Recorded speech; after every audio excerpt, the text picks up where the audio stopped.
Good morning, good afternoon, and good evening, depending on where you are, and welcome to Chattering with Nicholas Vince. And today we're just chattering about the films of Vincent Price. So far, it's just me by myself, so I just want to give you an update on a couple of things.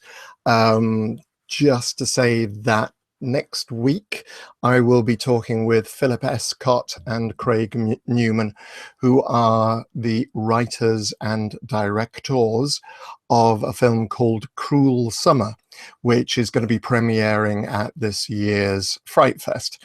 So I'm really looking forward to having a chat with them about that, particularly as it's two people together doing this role. A couple of weeks ago, we had the guys on who one was a writer, one was a director. But apart from the Soska sisters, it's, two directors on the one film is quite an interesting thing, an unusual thing.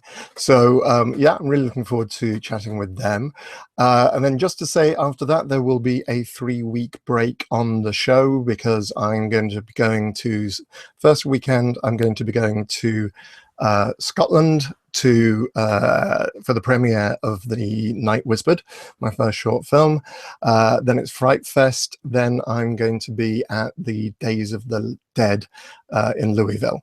So yeah, there will be 3 shows without 3 weeks without a show. And then there'll be another 3 shows.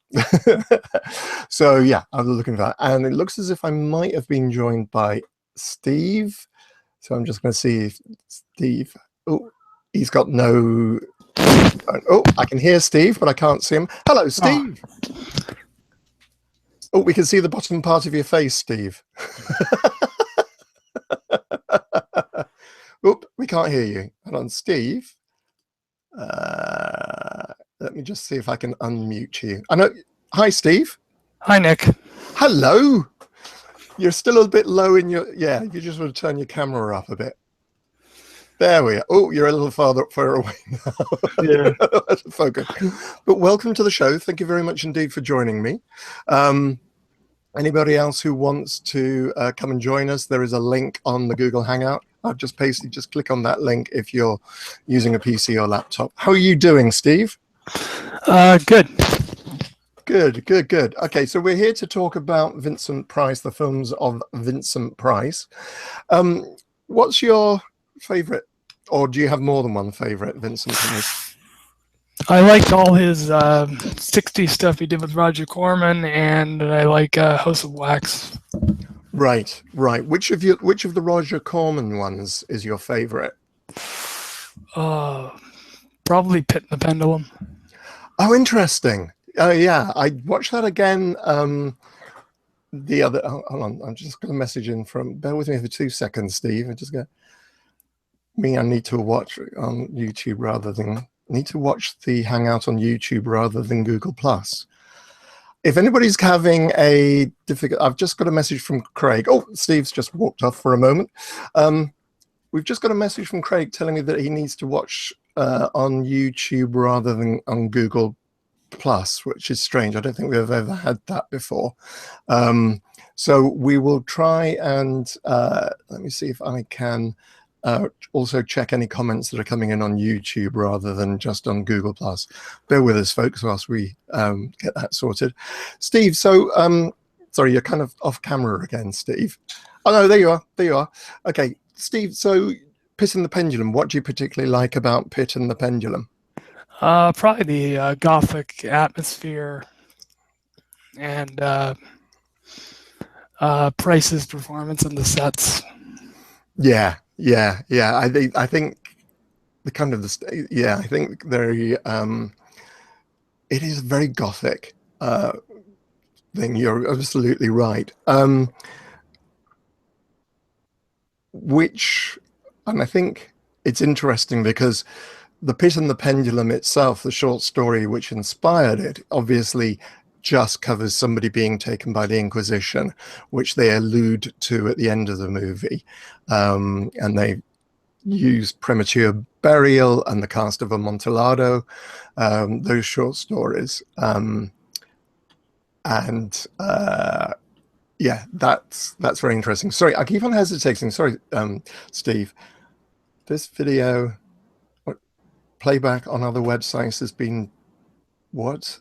Disabled by the video owner. Yeah, I noticed that too. I'm just gonna try and adjust my camera here. Yeah, you do that. I have no idea why.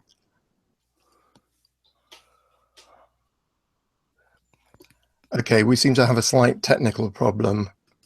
Do you want Um, to try let me just. restarting it or? No, it's because I can't restart the live transmission. Sorry, Oh, folks, bear with me whilst I try and work out, because I can see this fine on, and if I go to, it's showing as live. That's strange. I can see it's showing as being live on Google Plus on on mine, and there is definitely nothing I've done. I'm just looking at the duplicate, delete, edit the event, and there is nothing. I have no idea why that would be true, because it seems to be working fine. I have no idea. This is just bizarre. Okay, well, we'll carry on because presumably it's being recorded on YouTube anyway. If anybody who wants to join the show on, if anybody wants to join the show, he says choking. Bear with me whilst I take a drink of water. Live like Steve, then there is a link on the Google Hangout to actually join us live. Sorry, Steve, we were talking. Okay, well, we'll just carry on. Anybody else, if you want to make comments, Craig is down there. I'm sure he's seeing comments. You still seem to be able to make comments on the Google Hangout, so we'll take it from there. Okay, so Steve, you're saying it's the gothicness of the pitch and the pendulum, the gothic style of it. yeah, and those the sets as well. Yeah, they're and I think I don't know about you, but the other thing I like about it as well is that Price plays both the son and the father in the flashback sequences. Yeah. Which is nicely set up by the fact that the portrait, you said, oh, it's like a portrait of you. No, that's a portrait of my father, which I thought was quite cleverly done. So yeah, so you like those Roger Corman ones. Yeah, and House of Wax and the stuff he did with Karloff as well. Yeah, because he did The Raven with Boris Karloff, which is, I think, probably the last of the Roger Corman ones that he did. Because I also had Peter Lorre in as well. And I know that Peter Lorre drove Karloff mad because Peter Lorre came from a German improvisational style of theatre making, if you like, whereas Karloff learned the lines exactly. Whereas Peter Lorre used to just improvise the lines and would say something that kind of made sense in terms of the original line, but to keep it fresh and to keep it unusual, he just used to make the lines up basically and would rewrite, which made it difficult for him. So now, House of Wax. What do you particularly like about House of Wax? Well, it was Charles Bronson's film debut. Do you know, I meant to watch it. Funny enough, I rewatched House of Wax this afternoon, and it is Charles Bronson playing Igor. Yeah. There's this wonderful mute, a wonderful mute. You've got to have an Igor on. He's going to be a mute if he's going to be there. One of the other things that I particularly find interesting about that is all the stuff that's done directly to camera. Like the guy with the paddles.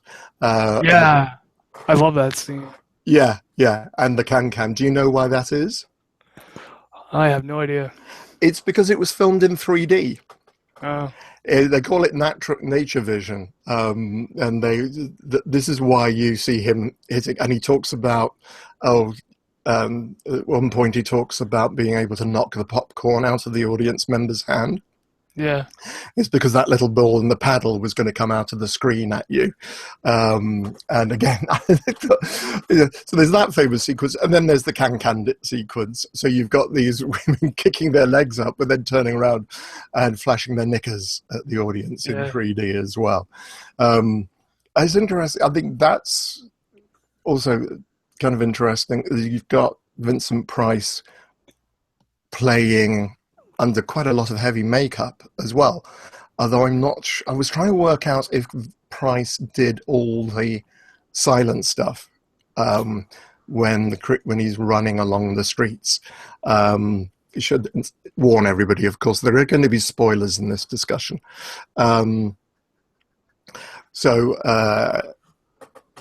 Do apologise for anybody for spoilers, but when Price is playing the owner of the waxworks, and after he's been disfigured and so on,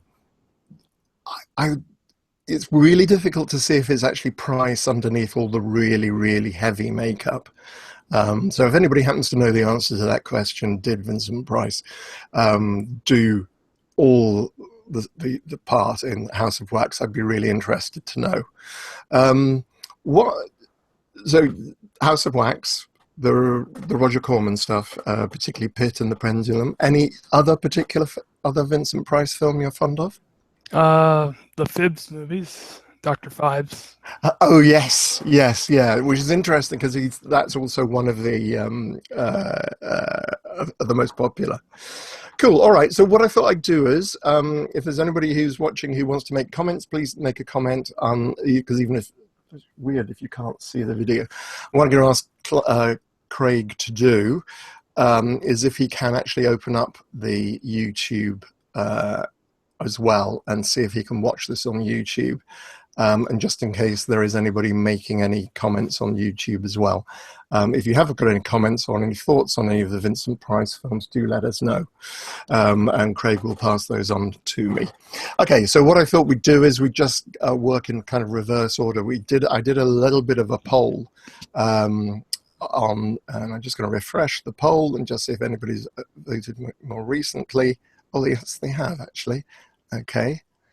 Interesting. We've had some, and Craig says it's looking good on YouTube. So that has actually changed in the last hour or so. Okay, so what I'm going to do is I'm going to work my way through the 6 most popular films as mentioned on the poll that I set up the other day as to which were the most popular films in terms of anybody who'd seen the poll on Facebook and so on. I'm going to start with Masque of the Red Death. Do you know Masque of the Red Death, Steve? Yes, I do. Yeah. As anyone who's watched the show before, and I'm not sure if the camera will actually be able to pick this up if I lift this up, but as you can see at the paintings that I have of Vincent Price in Masque of the Red Death, and then peeking out of the corner behind the curtain is Vincent Price in the Abominable Dr. Phibes. The Masque of the Red Death comes in a joint 5th on this one. It is one of my favorite. It's probably my favorite of the Roger Corman films. Possibly one of my favorite. It's definitely up there with that. I think what I find most interesting about Masque of the Red Death, which, as I say, we've talked about before, is basically the fact, the whole questioning about gods, and is there a god, and if there was a god, why would he do this, and who Satan, therefore that's why he worships the master of this world. And there's full of some cracking lines as well. So that's definitely one of the reasons why it's one of my favorite of those, and probably one of the earliest Roger Corman, Vincent Price, Edgar Allan Poe films that I saw. And then next up is House on Haunted Hill. Have you seen that one, Steve? Yeah, I like the original more than the remake. Yeah. You and an awful lot of other people looking at squash tomatoes, Rotten Tomatoes. That's, I think it's like 16% or something on Rotten Tomatoes, if that, for the remake. That one is another one produced and directed by, in this instance, produced and directed by William Castle, is another one that had a gimmick in it. Are you familiar with the gimmick on The House on Haunted Hill?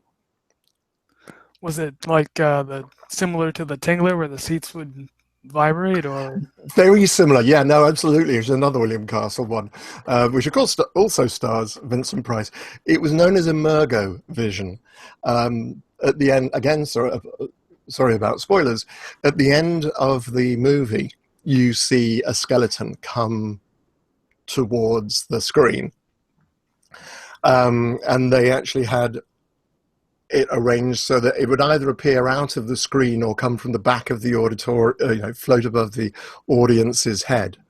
That you would have a skeleton in the auditorium. It's kind of like one of those things. Yeah, that sounds really kind of corny, but it would be really interesting as to why, if that worked or what that actually added to the experience. I think it's kind of an interesting movie. It has a lot of very well set up jump scares and so on. And what I also found is fascinating is, of course, they have colorized it as well. So I think it was originally made in black and white, but they have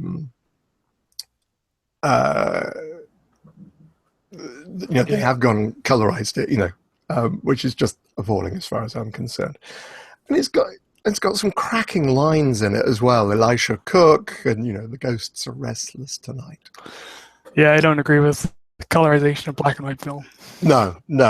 I know why it's done, because there is a generation who unlike me, and I'm much older than you, Steve. I grew up with black and white television. So actually, a lot of film. I was thinking about this. So a lot of the Vincent Price films that were actually in color.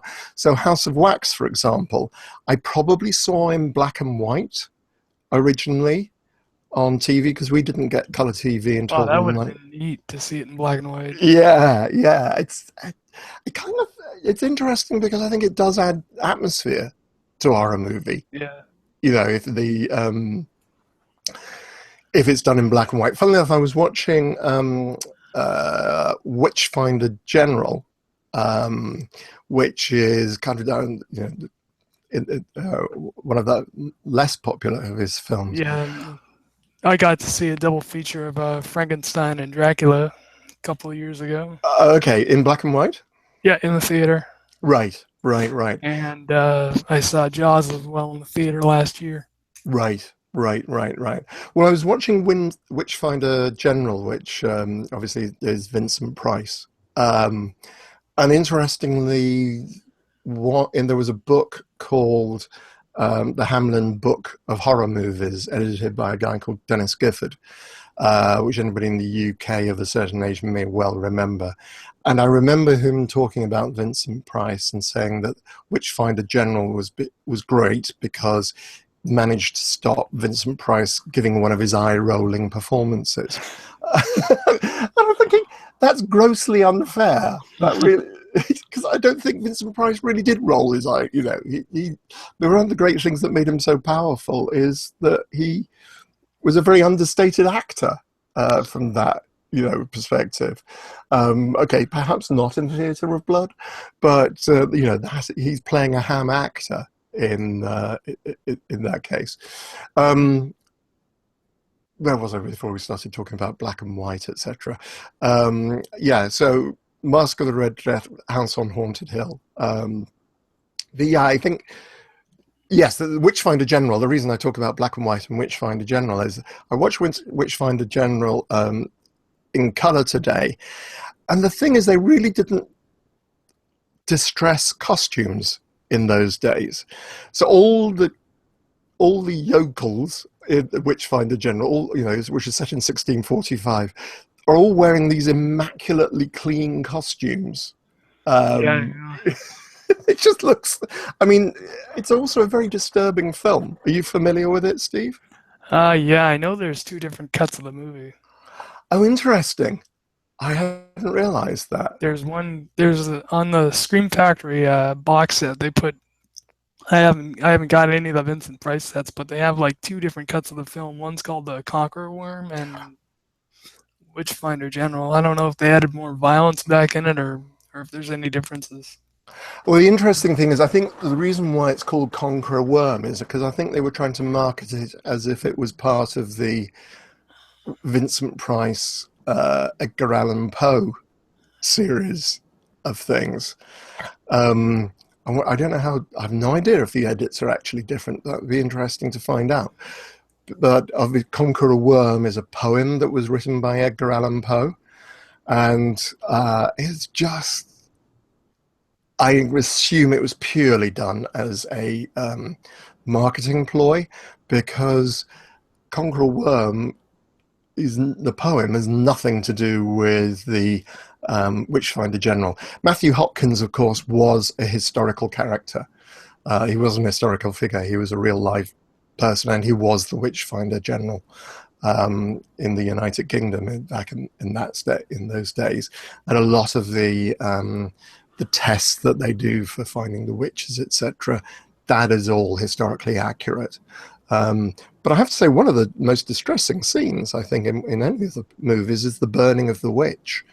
I think the ducking of the witches who are bound in water, who are bound to see, if you sink, then you were obviously innocent, i.e., if you drown, you were obviously innocent. But if you float, then it's the devil keeping you afloat. And again, this is all historically accurate. This is exactly the way the tests work, as in which is all taken from a book called Malleus Maleficarum, The Hammer of the Witches, which was the book written in Latin that was used by the Spanish Inquisition, which started all those witch trials. But yeah, it's a very interesting film, Witchfinder General. But I hadn't realized. I thought it was just when you said there were two versions. I hadn't realized it was two versions of the film. I thought they just retitled it to get in with the fact that we had a link between Vincent Price and Edgar Allan Poe. So that's what I want to say on that one. Masque of the Red Death House and Haunted Hill. And at number 4, we have your favorite, which is Pit and the Pendulum. Yeah. Are you familiar with any of Edgar Allan Poe's stories, Steve? The Raven mostly from high school. Yeah. If anyone, there have been a number of versions of Pit and the Pendulum and dramatizations of the Raven as well. Yeah, you're absolutely right. Some wonderful readings of the Raven, but the story of the Pit and the Pendulum, because it's all told in the first person of the guy, and he describes being tied to the bench with the blade, which in the films always swings across like that, but in the story it's swinging like that. It swings lengthwise rather than across the middle. I think it's more cinematic because it's easier to get your person out if it's swinging across, and you can show it, cutting his belly as it does in the film.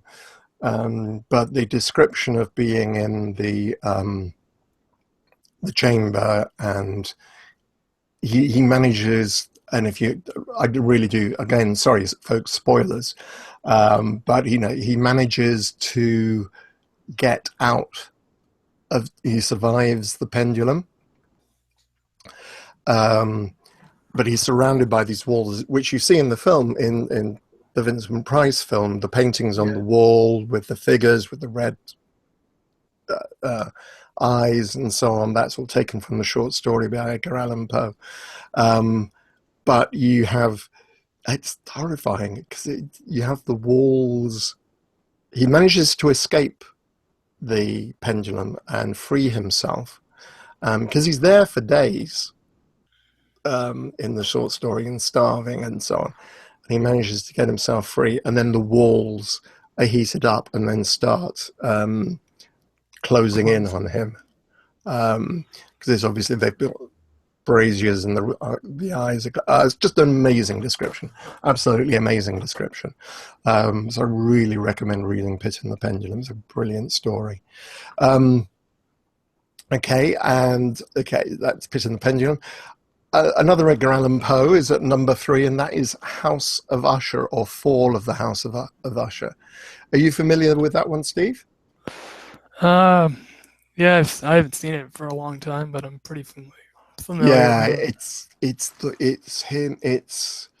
I think, and this is one of my favorite stories about making films, and guerrilla filmmaking is that Roger Corman was driving to work one day, and they'd had a bushfire.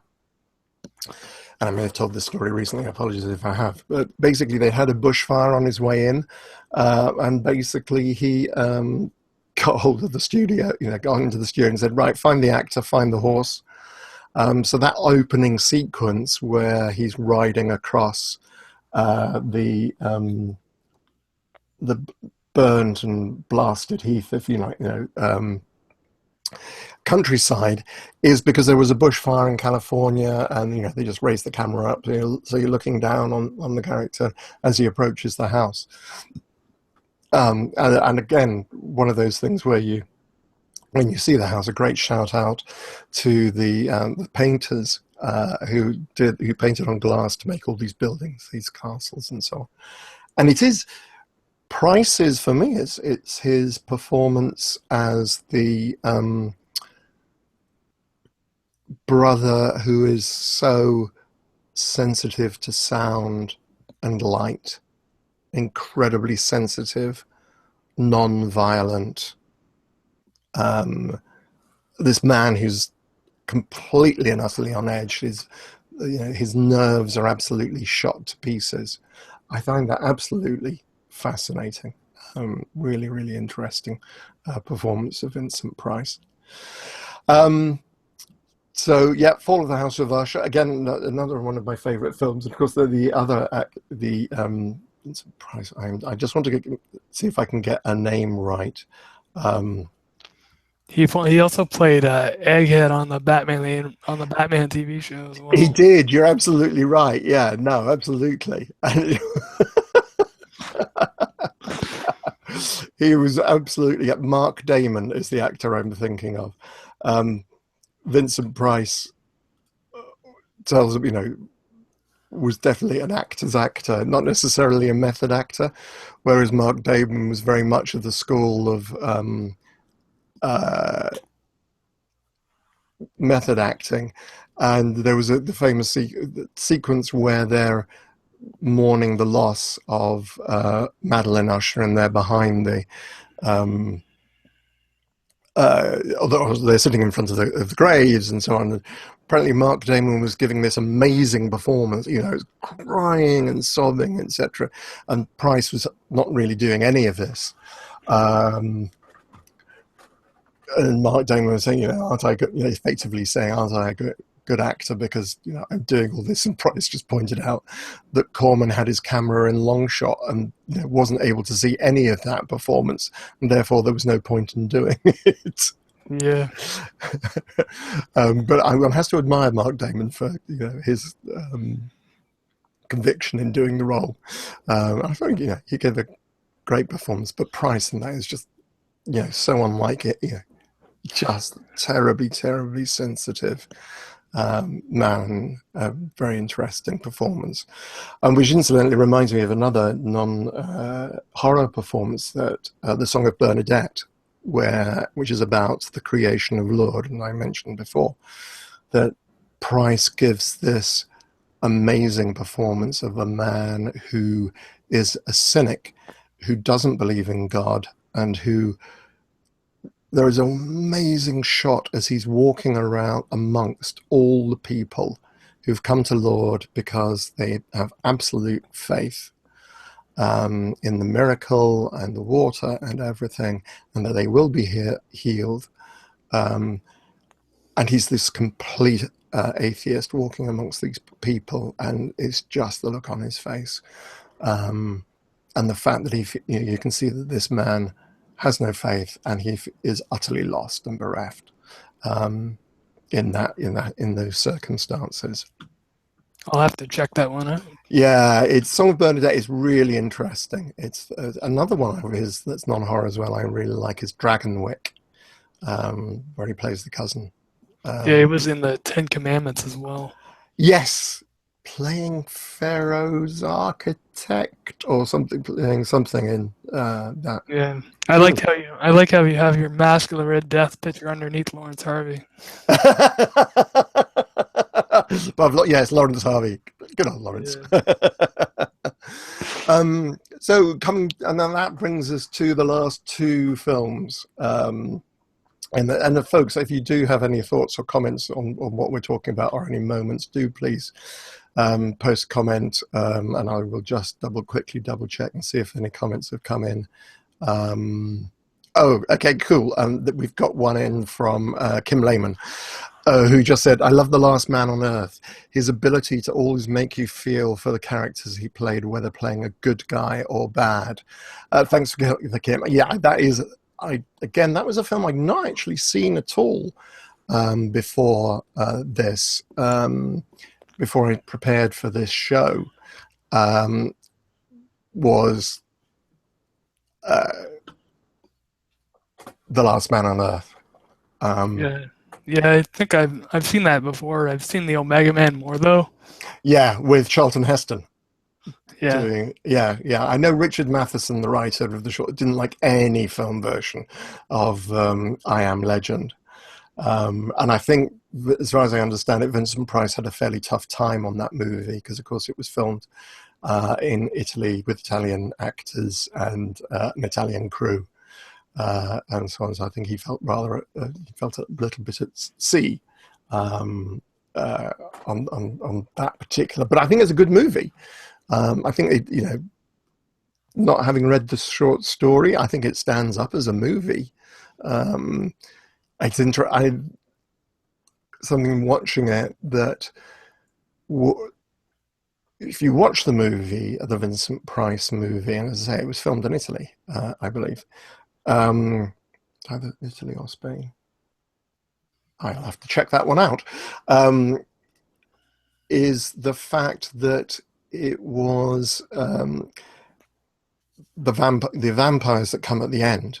Sorry again, folks, spoilers.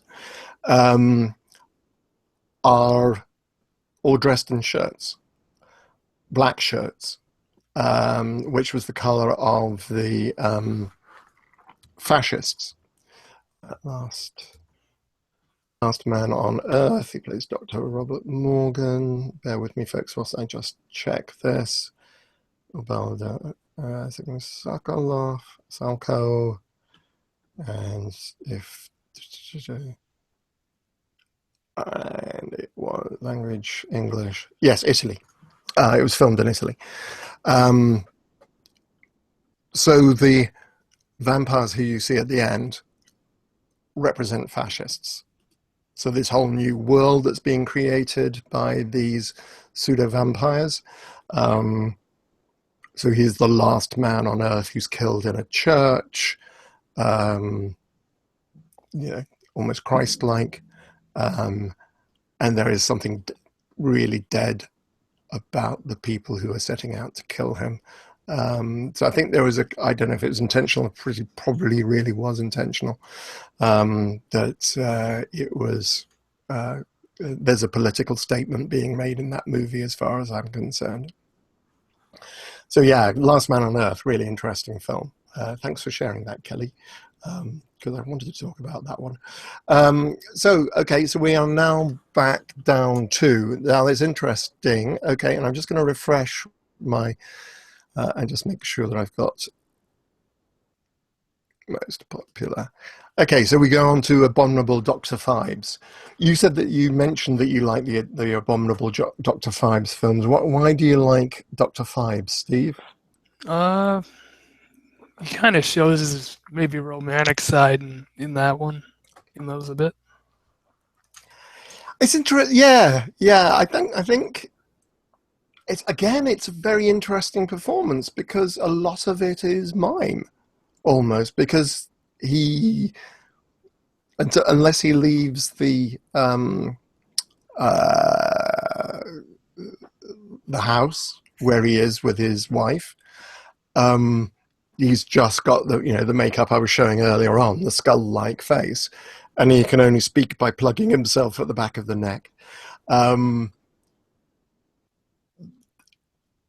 so it's just a voiceover, effectively. Yeah, Although it comes out of that, but I think um, that is rather interesting. It's interesting how the two most popular films are The Abominable Dr. Phibes and Theatre of Blood.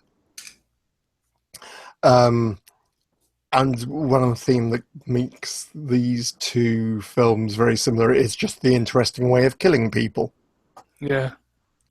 Um, There are a lot of interesting deaths in those films. yeah, no, absolutely. Do you have a favorite one you can think of off the top of your head? I can't remember. It's No, been a that's long that's time that's since we absolutely fine. watched it. I'm I'm interested in seeing if I am right. I think there is Arthur Lowe, an actor called Arthur Lowe, which any UK person would probably be very familiar with this actor. He was an incredibly popular um, TV show called Dad's Army, which is how people know him. Phibes. The Abominable Dr. Phibes. Yeah, Vincent Price didn't like the remake of The Fly either. Did he not? He thought it was, I think, too violent. Yeah, well, it was very. Well, it was Cronenberg. Yeah, Yeah. So it was not. he was not keen on that. No, no. I know I obviously got that wrong. I was thinking that Arthur Lowe appeared in both Dr. Phibes and Theatre of Blood. No, he's in Theatre of Blood. Um, uh, is the He's the guy who gets his head cut off. Um, Um, just check that again. Actually, Lowe. Arthur. Oh, okay. I was obviously wrong. Yes, I mean it's the imaginative way, and that's exactly what you get in the Dr. Phibes rides again as well. Um, how recently have you seen Theatre of Blood? uh, not that recently. No, no. I think one of my. I know they're working on a restoration for Pit and the Pendulum. Oh, really? Yeah, I read that Roger Corman's working to restore it in 4K apparently. Oh, wow. That's interesting when they do this. When they do this, because They're doing that for Phantasm as well. oh, right, right. What do you think about that idea? Do you think that's a good idea? Yeah, to give it better visual quality and to preserve the film. That's why I like Scream Factory so much. Yes, yeah. Yeah. Yes, Bringing Rabbit, because you can only yeah. buy Rabbit in the UK. I do wonder that. I mean, I love the restoration that Arrow did for the Hellraiser series, and thank you, Screen Factory, for distributing the director's cut of Nightbreed. But I do wonder about applying 4K to these old films because they were shot not in 4K, and therefore they were all the makeup effects and all the special effects and all the uh, Yeah, they're doing the is not. same for Carrie. Carrie's getting a 4K restoration as well. Oh, really? Yeah, Yeah, but I do question whether or not it's a sensible idea because the original film was not designed to be seen like that. I know. And I do wonder if it's just going to make it look really creaky and old, um, and too clean and too pristine. Um, I'll have to see. yeah, no, absolutely. Uh, Okay, so we just had another question in from Kim. Nicholas and Steve, have you seen Vincent Price on the Muppets, the Brady Bunch, and the TV special with Alice Cooper doing "Welcome to My Nightmare"? Um, I believe I've YouTube that. I've watched that on YouTube maybe yeah, once or I've watched twice. that. Yeah, I've got a link for it. In fact, I like Vincent Price talking about with Kermit about how he becomes a vampire. Yeah. It's very Vincent Price saying he's never met a monster he didn't like on the Muppet shows as well. But I've not seen him with a TV special with Alice Cooper. I shall check that out. Doing I Welcome to saw My an interview with him and Elvira on you. I've seen a few interviews with him and Elvira on like YouTube from like the Tonight Show and Vincent Price yeah, and Elvira. Oh, really? yeah. I'm. I'll send you the link. Oh, please do. Actually, I'm going to be meeting Elvira. I think for the first time. Pretty certain it's for the first time when I'm at Days of the Dead in Louisville. You're like Um, you're there yeah, with Barbie and Simon, aren't you? I'm with Barbie and Simon and Doug. All four of us are there All right. at Tell them Louisville. all I say hello. I will do, Steve. I definitely will do. Um, but yeah, so I'm really looking forward to meeting Elvira. It should be very interesting. Yeah, I'm going to London Comic Con in Ontario for this thing. I'm going to meet Felissa Rose. Right, right. Oh, okay, cool. When is that? September 24th. September 24th. Oh, cool. All right. That sounds like a really, really fun time. I look forward to hearing more about that. Okay, well, I think we've probably kind of covered all the top films of Vincent Price. Certainly the top six films of Vincent Price of those Yeah. four. You have any Edward other thoughts, Steve? Edward Scissorhands wasn't on your poll. It wasn't on my poll. It was interesting. It was mentioned on. I noticed it was mentioned as a comment, and there was a chance to add in other films. And I think somebody mentioned on Facebook that it's a wonderful. One of his last. Yeah. One of his last roles, actually. Yeah, I think it was one of his last roles, and then he was in The Great Mouse Detective by Disney, and that was about it. Yeah, no, absolutely. A show by As Radigan. Yeah. I'm just yes, yeah. Um, that's right. Yeah, that's right. I'm just trying to work out what his last job was. Uh, no, it seems to be the hilarious House of Frightenstein generic show Dracul in the That's Canadian. Darkness. Yeah, Elvira's Haunted Hills. The Hypnotic Eye, Halloween Special, Visit with Vincent Price, The Princess and the Cobbler, Oh. which he plays the. Funny enough, I came across this on YouTube the other day, where he plays the Grand Vizier in The Princess and the Cobbler, which is a never seen or completed animated version. And there's a whole story behind The Princess of the Cobbler.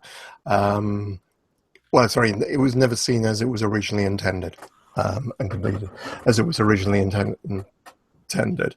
Yeah, Edward Scissorhands, I think, is probably the last. His last Yeah, his last. iconic and big role. Yeah, I think it was definitely It's the just at the last. beginning, though. He didn't get really a long. No. It really is a. What is known as the trade as a coffin a spit. It's a cameo role to give it its official title. Yeah. But yeah, I mean, he did amazing number of different things as an actor. I was trying to work out the number of credits. He has 201 credits as an actor in total. Not all of those are films. There are TV series in there and narration and so on. And of course, he did things like Michael Jackson's Thriller. Yeah, and Welcome to My Nightmare by Alice Cooper. Yes. So I don't know that at all. I'm going to have to Google that. that one. But yeah, so any other thoughts on Vincent Price? Um, he's certainly had a very long career, and he didn't mind being typecast in horror. Yeah, I think he is reported as to have said thank heavens for typecasting. Yeah, Because, you know, if they ever wanted somebody tall, and he was very tall, um, and suave and sophisticated, then they just picked up the phone and looked for Vincent Price because everyone knew he could do those parts. And so he was a remarkably versatile actor as well. yeah, Yeah, having said, you know, thank heavens for typecasting, but actually he really knew how to get into the souls of characters. yeah. It would have been Wes Craven's 76th birthday this week as well. Wow. Wow, I hadn't realized. Yeah, it's been a year. Wow. It's amazing how fast this stuff goes. Yeah, Cool. All right. Well, I think we've covered everything. You know, just as everyone knows, I'm just the hugest fan of Vincent Price, as so many of us are. And Kelly just wants to say, when I was a kid, I had his cookbook. My dad is a chef, and I loved to cook, so he bought me Vincent Price's cookbook so I could practice. That's the other thing about Vincent Price. Of course, he really was a man for all seasons, in that he was a buyer. big marketability. Say again. Big marketability for with his name on it.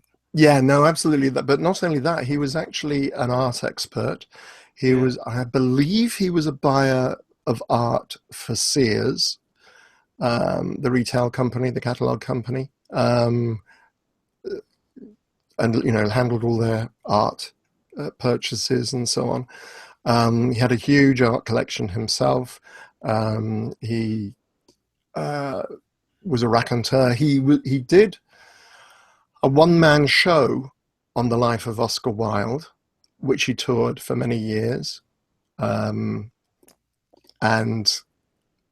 was obviously a huge fan of Oscar Wilde, did all the research and so on. So he's just such a multifaceted performer, an absolutely amazing man. Craig agrees with me. He thinks he did art for Sears as well. So yeah, it's just an amazing man, and really fascinating actor to watch, and did some great, you know, made some great movies, some really, really good movies. Cool. All right. So, unless there's anybody else, any other comments coming in or anything else, Steve, I just wanted to say thank you very much indeed for joining me. you're welcome. Always a pleasure to have you on the show, Steve. Thank you so much. Enjoy your in September your Yeah, convention. yeah, I Uh, will enjoy yours too. Thank you. Yeah, looking forward to Louisville, and hopefully I shall see you, everybody else. I shall see you next week when, as I say, I'm going to be talking with Philip Escott and Craig Newman, the writers and directors of Cruel Summer, which is premiering at Horror Channel Fright Fest. I just want to thank those of you who subscribed to the YouTube channel during the week. That, again, really, really is appreciated. Slowly but surely, I'm approaching that 500 subscribers, which is the next level I really want to hit. Yeah, you're getting there. I'm getting there, definitely getting there. And to check out the Chattering with Nicholas Vince group, or the Chatterites, as the lovely Kelly Rawn christened us all. So, Steve, thank you very much indeed. Cheerio, Steve. Cheerio. And this has been Nicholas Vince, Chattering with Nicholas Vince, and we've been talking about the horror films of Vincent Price. Thank you, and I will see you all next week. Take care.